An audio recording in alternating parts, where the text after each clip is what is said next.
Welcome back to DC Today. Now, when The Undefeated launched 4 years ago as part of ESPN, who is a senior writer at The Defeated and ESPN. Welcome, sis. Thank you. Thank you. I'm going to call this the Lonnae buffet because you have so many great stories. And I want to get a sampling of some of the work that you've done in the last few months. But I want to start off with one story. I read this, girl. I was almost near tears. It is so heartbreaking.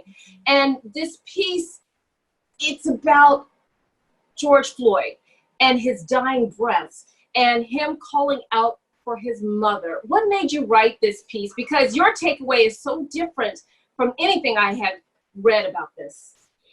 You know, Anqoinette, it was just heartbreaking. Like a lot of folks I know, I felt like I was full up with trauma, right? And so when I noticed on my timeline, okay, there's this new video, I knew I was going to read about it, but I wasn't going to watch.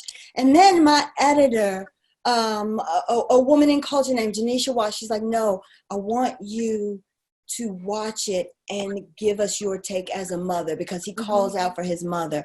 And when you invoke that, right, that's the divine sisterhood right there.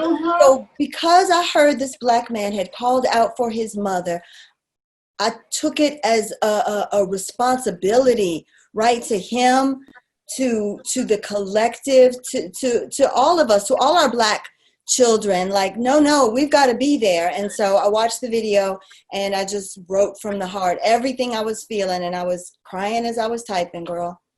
Well, let me just read some of what you wrote. You said you didn't want to click on this video. I didn't want to see another police snuff film. Describe that. The way you said that. I didn't want to see another police snuff film. Right? At some level, you have to protect your psyche from all this incoming, right? And so the fact that we knew that this video ended in a man's death, then that's what that made it, whatever they call it. And this one was filmed by bystanders, but whether it's, dash cam video or police cam or bystanders, it is watching seizure, control, and in some cases, the extinguishing of a Black body. And I just was trying to protect my psyche from having to watch that, but I ended up feeling like I needed to bear witness. And you also bring in something very personal, and you said, when you were in the delivering room having your child, you called out for your mom. Right.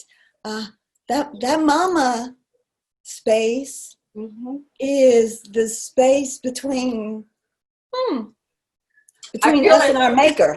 Yeah. Right? That's the space between us and our maker. That's the space when we're in the most pain, when we don't know if we're, going back or going home, when we want to be remembered and seen, when we want that reassurance, even if she is not there, simply invoking her brings us a measure of certainty of that we will be remembered and that we mattered and that we passed this way. So where are you now in terms of your thoughts? You are mom. Me too. I'm trying to move it along. I think of my mom, and when she was going through an illness recently, she was calling on my heavenly grandmother, her mother, and I thought, that's serious stuff when they, start calling on the moms. And I thought, oh Lord, it's a very, and I encourage everybody to read that piece. It is deep. And so where are you in terms of all of this now? I mean, you're a mom, you have a son. Where are you with all of this? Oh, girl, I got a rack of kids. I've got. You do call it. I didn't want to go there, but I said I'll let her say it. It's a rack, right? It's 6. So I have 3 kids. I have 3 bonus kids, and part of my day and my energy and my vocation, my mission is on a day-by-day basis, trying to keep everybody safe. And what that means in these times is so multi-layered. Safe from the coronavirus, COVID-19, safe from other people who are not taking it seriously and don't care that we're dying disproportionately, right? Safe from that kind of ignorance, but also indifference, right?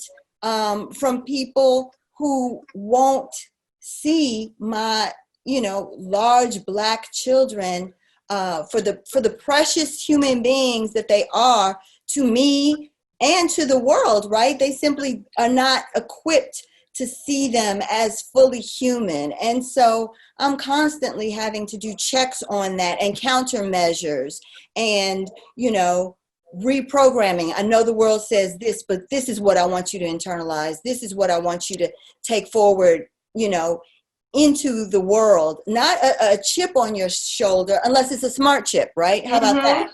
Right? Knowing how to navigate, having situational awareness, and always remembering that Black joy, Black education, Black life, Black love, all of that is resistance because for some folks, we're just not even supposed to be here. I want everybody to stay with us. We have more with Lonnae.